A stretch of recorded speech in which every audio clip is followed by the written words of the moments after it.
En la región de Murcia, la recuperación de la salud mental va de la mano de la inserción laboral como herramienta de autonomía, de dignidad y de proyecto de vida. Este año, más de 343 personas con problemas de salud mental han conseguido un trabajo, porque no se trata solo de dar empleo, sino de recuperar identidad, confianza y un proyecto de vida. Está con nosotros Melania Ramón, es responsable del Servicio de Inserción Laboral de la Federación de Salud Mental de la región de Murcia. Bienvenida al Informativo Matinal. Gracias. Buenos días. Y Sonia Vidal, que es profesional de apoyo a la recuperación y a la inserción sociolaboral del programa Eurovida de salud mental. Bienvenidas a las dos. Gracias. Bueno, ¿qué es el programa Eurovida de salud mental y cómo ha evolucionado para que, como decíamos al principio, 8 de cada 10 personas con problemas graves de salud mental no encuentran trabajo, no pueden acceder a ese puesto de trabajo? 10 años de vida laboral pierden las personas con un trastorno mental, ¿es así? Sí. Bueno, pues ¿cómo habéis hecho para que solo en este año más de 345 personas, usuarios de la federación, de las distintas asociaciones que integran la federación, pues estén trabajando? Melania. Bueno, pues yo te diría que bueno, llevamos mucho trabajo desde 2004 que empezó el programa de impulso al empleo, hablo de la federación. Cada vez las personas confían más en sus capacidades, sus habilidades y por supuesto las empresas de la región de Murcia que cada vez abren más las puertas al talento, eso sin lugar a dudas. Nosotras también hacemos un trabajo de puente entre la persona y la empresa y bueno, intentamos estar ahí para apoyar y respaldar lo que necesiten. Sonia, hacéis un acompañamiento, ¿no? Sí. Un acompañamiento personalizado, ¿no? Cuéntanos. Bueno, a ver, yo soy profesional de apoyo a la recuperación e inserción sociolaboral del programa Eurovida, sí. Paris nos llaman, y bueno, este proyecto nace del Servicio Murciano de Salud, financiado por el Fondo Social Europeo, ¿vale? Es un programa de operación de importancia estratégica regional, ¿vale? Lo que tiene de novedoso este proyecto es que estamos dentro de los centros de salud mental, es decir, hay una coordinación muy estrecha tanto con psiquiatras, psicólogos, trabajadores sociales y todo el equipo terapéutico, lo que hace que la persona esté acompañada en todo ese proceso, ¿vale? Además de todo nuestro acompañamiento, nuestro vínculo, y así conseguimos que la persona se inserte exitosamente en el mercado laboral. ¿Por qué cuesta tanto a un enfermo mental cuando sabemos a día de hoy que con un tratamiento adecuado hay una normalidad absoluta? Yo te diría que el desconocimiento, ¿no? El prejuicio viene del desconocimiento al final, entonces necesitamos una información de calidad y sólida que al final estas personas tienen muchísimo talento, muchísima motivación y muchísimas competencias laborales para desempeñar correctamente el puesto para el que pretende entrar. Pero sí que es verdad que cuando viene un trastorno mental grave, que es con la población que nosotros solemos trabajar, la vida se rompe y hay que volverla a recuperar. Y el proceso de recuperación a veces es más lento de lo que nos gustaría. ¿A qué nos referimos? ¿Qué tipo de trastornos se encuentran dentro de ese núcleo de trastornos mentales graves? Vale. A ver, es muy difícil de clasificar porque muchas veces hasta la propia clínica es difícil. Pero tenemos trastorno mental grave, hablamos de trastorno bipolar, trastorno obsesivo-compulsivo, no hablamos de una simple depresión, que no es simple, que el que la sufre o la padece le cuesta muchísimo, pero son trastornos que se llaman graves, o sea, son crónicos para toda la vida. Pero hoy día, Sonia, son muchas las personas que tienen un trastorno bipolar, por ejemplo, un trastorno límite de la personalidad, un sí. trastorno obsesivo-compulsivo. Y si no, todas tienen un grado alto, sí que un porcentaje de población muy importante tiene alguno de estos trastornos en mayor o menor. Uno de cada cuatro. Ajá. Sí, a ver, pero sí que es verdad que cuando la salud mental irrumpe en tu vida hace catacroc y al final también en muchos de los casos las personas dejan de trabajar porque la empresa no entiende lo que está pasando o ellas mismas se aíslan, porque lo que suele pasar es que hay un aislamiento, porque todavía sigue habiendo mucho estigma a la hora de decir abiertamente tengo un problema de salud mental. ¿Sigue existiendo ese estigma? Sí, afortunadamente, bueno, cada vez hay más información. Es verdad que hoy día todo el mundo, cuando está en tratamiento, va al psicólogo o va al psiquiatra, lo dice abiertamente. Pero alguna vez hay creencias erróneas. Por ejemplo, nosotras en el ámbito laboral sí que vemos que puede que las empresas tengan esa reticencia a lo mejor a decir, pues puede ser que no tenga estabilidad o que las funciones no las vaya a hacer correctamente. Por eso decimos, nosotras desde la Federación ofrecemos tanto información como sensibilización a las empresas y, por supuesto, todo nuestro apoyo para derribar esas barreras que trae el estigma de la mano. Y una vez que las empresas se ponen en contacto con vosotros, con estos trabajadores, ¿cuántas empresas os dicen, no estamos bien, tenemos problemas? ¿A qué no es un porcentaje o sí es un porcentaje alto? Cuesta entrar y contactar una vez que han entrado. Una vez que han entrado, normalmente repiten. Eso es lo Porque que al final, tener personas con dificultades en la empresa hace que la empresa haya un cambio en la motivación de todos los trabajadores. Cuando tú ves que hay personas que tienen muchas dificultades y cómo defienden su trabajo... Por ejemplo, vamos a poner un ejemplo. Por ejemplo, personas que llegan al trabajo, que los compañeros sí saben que hay un trastorno mental, porque en muchas ocasiones... Por ejemplo, un trastorno bipolar. Un trastorno bipolar. Son personas que a lo mejor les cuesta levantarse cuando están hipomaníacos, les cuesta mucho levantarse por las mañanas. Entonces, cuando tú ves que una persona que tiene tanta dificultad al lado se levanta todas las mañanas para venir a trabajar, eso hace que la motivación de todos cambie. O cuando se empiezan a hacer pequeñas adaptaciones en las empresas, por ejemplo, en un horario, al final tú esas adaptaciones terminas haciéndoselo a todos los trabajadores. Entonces, como que la empresa... son buenas prácticas. Son buenas prácticas. Influyen a toda la plantilla. ¿Qué tipo de itinerarios laborales personalizados Totalmente tenéis? Personalizados. Pues acogemos a la persona con una entrevista donde conocemos pues su fortaleza, su preferencia. Que viene de una de las asociaciones, puede ¿no? venir ¿O no de tiene por qué venir de una asociación? Por ejemplo, para la Federación pueden venir de cualquier momento entrando en nuestra página web o por información de un vecino, vamos a ponerle. Al programa de Eurovida sí que tienen ya un poco más, pero bueno, ahora sí habla Sonia de esto.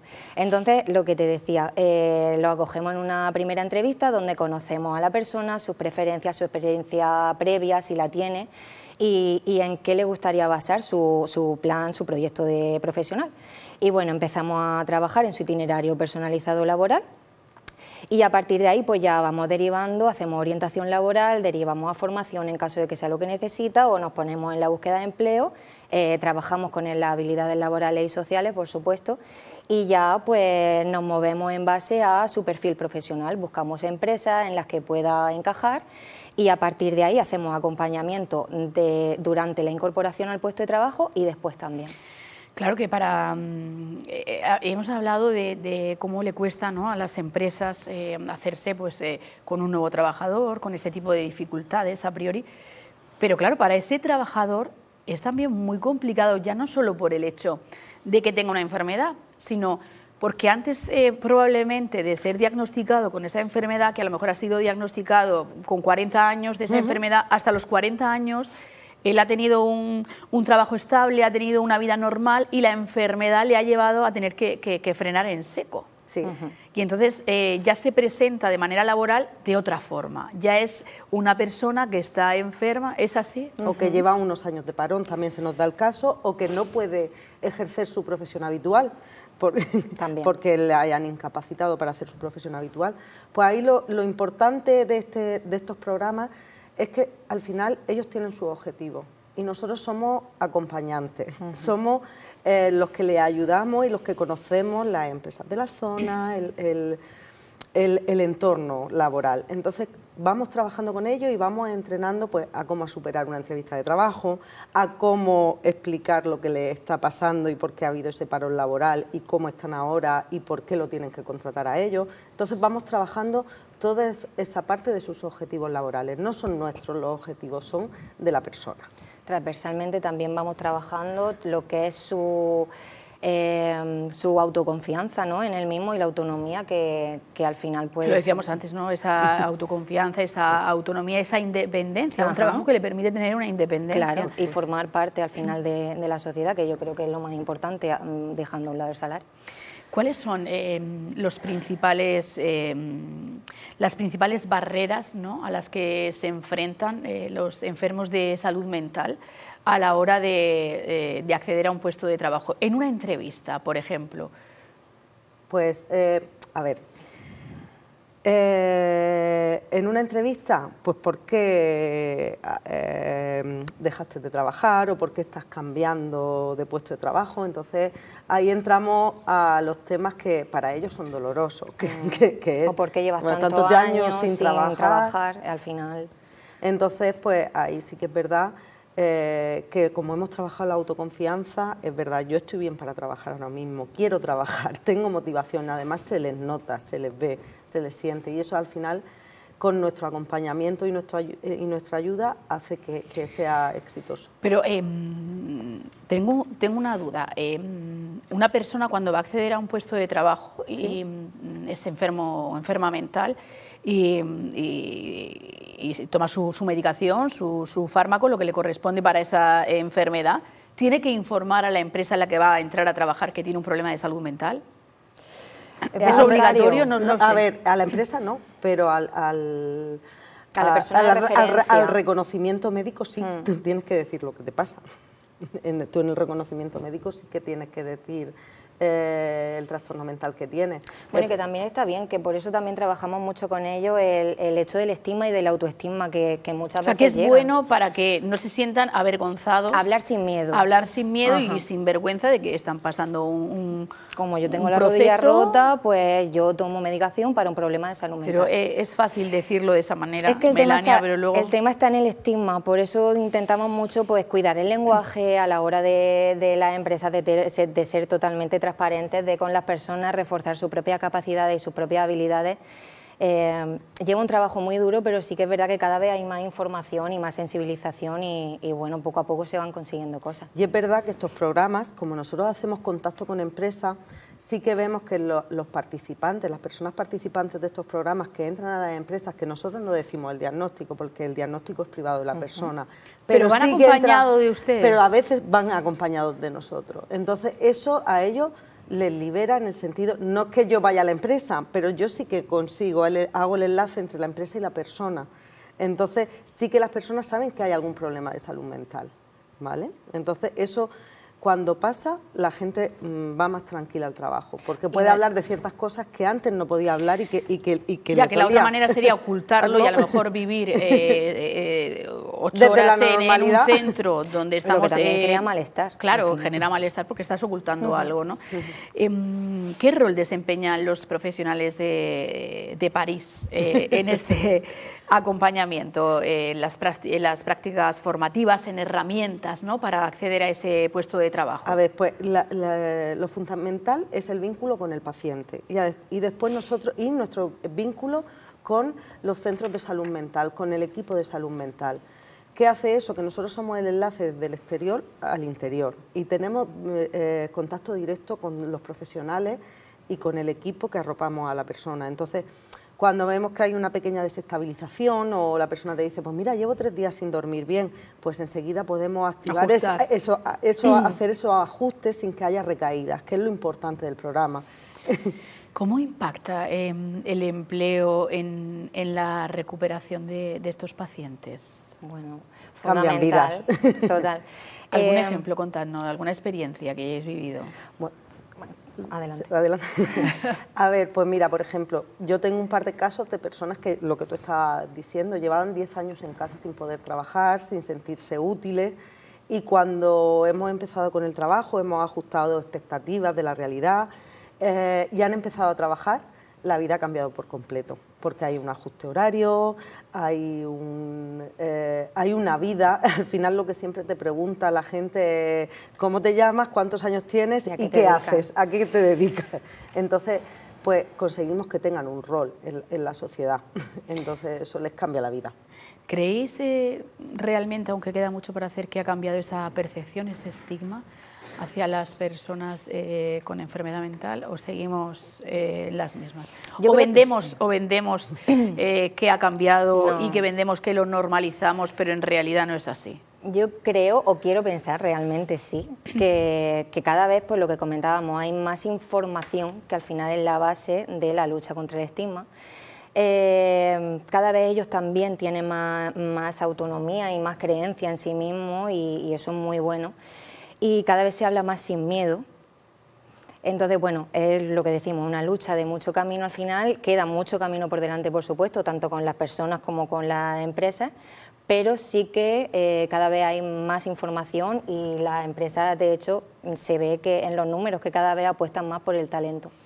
¿Y qué tipo de empresas, qué sectores están apostando más por contratar este perfil, ¿no? de trabajadores? Pues un poco de todo te diría, al igual que nuestros perfiles profesionales que nos llegan son muy diversos, las empresas que más tenemos sí que a ver, tenemos personas trabajando en comercio, en atención al cliente, en administración, lo que más sí que es verdad que son los servicios auxiliares como la limpieza, el mantenimiento y también, pero también depende mucho pues eso, de la formación previa que traiga la persona y si no tenemos una empresa la contactamos y bueno, buscamos el punto este de sensibilización. ¿Qué medidas de apoyo, si es que reciben alguna las empresas por contratar, ¿no? a participantes, por ejemplo, del programa de Eurovida? Eurovida tiene unas subvenciones muy potentes a la contratación y eso nos hizo ya ahora estamos en Eurovida, pero venimos de otro programa anterior que era Euroempleo, que nos abrió muchas puertas en la región. Y es verdad que aparte de la contratación, de las subvenciones a la contratación, a veces los ajustes son muy pequeños y muy razonables. A veces simplemente que una persona, pues en vez de trabajar 8 horas diarias, con trabajar 6 es suficiente, porque su esfuerzo es demasiado como para poder trabajar 8 horas, pero los ajustes son tan razonables que podemos hablar que tenemos trabajadores casi con normalidad, personas totalmente normales. Pero las subvenciones son muy potentes, o sea que cualquiera que esté interesado que nos puede llamar allí a la Federación y se las contamos pormenorizadamente. Después de la contratación, ¿hacéis un seguimiento después de esa contratación al empleado, a la empresa? ¿Y durante cuánto tiempo? ¿Cuánto tiempo tardan estas personas en consolidar ese empleo? A ver, el apoyo es indefinido. Hay personas que van a necesitar apoyo toda la vida, pero hay gente que cuando vemos que ya está un año en la empresa, que vemos que va todo bien, pues le damos el alta del programa. Claro. Cuando vemos que la persona no necesita más acompañamiento, o sea, no hay un tiempo determinado. Y luego puede volver, en el caso de que esa relación laboral se extinga, si necesita volver, puede volver con nosotros a poder volver a buscar trabajo. Pero la idea es que mantengan el empleo, el éxito de los programas. De hecho, Eurovida lleva subvenciones para ese mantenimiento del empleo. Lleva la inicial, un primer año y un segundo año. ¿Cuántas personas se estima que están enfermas mentales en la región de Murcia? Uy, pues me decías antes uno de cada 4. Sí, a ver, a nivel estatal se habla de un 25%. Podríamos hablar de unas 400.000 personas en la región de Murcia. Yo no te sabría decir. A ver, yo te puedo decir que en Eurovida el año pasado se atendieron unas 1.400 personas, que no todas las personas que tienen un problema de salud mental acuden, ¿no? Están para trabajar tampoco, porque hay gente que puede tener el problema de salud mental o a posteriori, por ejemplo, con 60 años hay muchísima gente que debuta, ¿no? Bueno, pero sí, siguiendo ese dato, que con un trastorno mental, no sé si grave o no, decíamos uno de cada 4, pues, pues casi 400.000 personas. Que los datos son importantes. Antes de marcharnos, ¿qué le podemos decir a las empresas pues, que necesiten contratar personal? ¿Qué tienen que hacer? ¿Cómo pueden contactar con vosotras? Contadnos. Pues yo le diría que principalmente revisen las creencias que tenemos en salud mental, que se informen bien y por supuesto que desde la Federación estamos a total disponibilidad para atenderles, para informarles de lo que necesiten, que pueden entrar en nuestra página web y ahí tienen todo el directorio con todos los datos de contacto para ponerse en contacto con nosotros. Pues nada, Melania Ramón, Sonia Vidal, de la Federación de Enfermos de Salud Mental de la región de Murcia, gracias por acompañarnos en el informativo matinal. Enhorabuena por esos datos de inserción laboral y a seguir sumando candidatos. Muchísimas gracias por invitarnos. Y ahora están viendo